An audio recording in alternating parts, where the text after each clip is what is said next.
നമസ്കാരം. Raft of ഫുട്ബോളിലേക്ക് അവർക്കും സ്വാഗതം. പുതിയ UCL ഫോർമാറ്റ് എന്താകുമെന്ന് പരിശീലകർക്ക് തന്നെ ഒരു പിടിയില്ല. പലരും അത് പലപ്പോഴായിട്ട് പറഞ്ഞു കഴിഞ്ഞു, എന്താകുമോ എന്തോ. അതുകൊണ്ട് തന്നെ ചെറിയ ടീമുകളെ കിട്ടിയാൽ കയറി അങ്ങ് മേയുകയാണ്, ഗോൾ വർഷം നടത്തുകയാണ്. ബയേൺ കഴിഞ്ഞ റൗണ്ടിൽ ചെയ്ത പണി അതാണ്.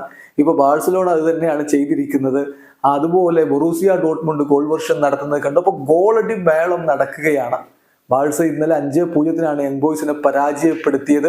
ആ കളിക്ക് ശേഷം അവരുടെ കോച്ചും അതുപോലെ തന്നെ അവരുടെ റഫീനയും ഒക്കെ ഈ ഗോളടി ഇങ്ങനെ കൂട്ടുന്നതിന്റെ പ്രാധാന്യത്തെ കുറിച്ച് പറയുന്നുണ്ട്. നമ്മളതൊന്ന് പരിശോധിക്കുകയാണ്. റഫീന പറയുന്നു, ഏറ്റവും പ്രധാനപ്പെട്ട കാര്യം എന്ന് പറഞ്ഞാൽ കഴിയാവുന്ന അത്ര ഗോളുകൾ നേടുക ഓരോ മത്സരത്തിലും. അത് ഈ എഡിഷൻ ഓഫ് ചാമ്പ്യൻസ് ലീഗിൽ പുതിയ ഫോർമാറ്റിൽ വളരെ പ്രധാനപ്പെട്ട കാര്യമാണ്. കാരണം at the end of the ലീഗിന് അവസാനം ഈ 8 മത്സരങ്ങൾ ഉണ്ടല്ലോ, അത് വളരെ ഇമ്പോർട്ടൻ്റ് ആണ്. അതനുസരിച്ചാണ് നമ്മുടെ സ്ഥാനങ്ങൾ തീരുമാനിക്കാൻ പോകുന്നത് എന്ന് അദ്ദേഹം പറയുന്നു.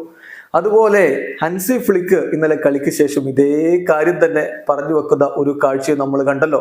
അദ്ദേഹവും പറഞ്ഞത് തീർച്ചയായിട്ടും വളരെ ഇമ്പോർട്ടൻ്റ് ആണ് കൂടുതൽ ഗോളുകൾ നേടുക എന്നുള്ളത്. കാരണം ഇപ്പോഴത്തെ ഒരു ഫോർമാറ്റ് അങ്ങനെയാണ്. അദ്ദേഹത്തിന്റെ ആ വാക്കുകളിലേക്ക് കൂടി നമ്മളൊന്ന് പോവുകയാണ്. അദ്ദേഹം പറയുന്നു, തീർച്ചയായിട്ടും ഗോൾസ് വളരെ ഇമ്പോർട്ടൻ്റ് ആണ് പുതിയ ചാമ്പ്യൻസ് ലീഗ് ഫോർമാറ്റിൽ. കാരണം പല മത്സരങ്ങളും ഈ രൂപത്തിലേക്ക് മാറും. അപ്പോൾ വിജയം മാത്രമല്ല, ഗോളിന്റെ എണ്ണത്തിനും പ്രാധാന്യമുണ്ട്.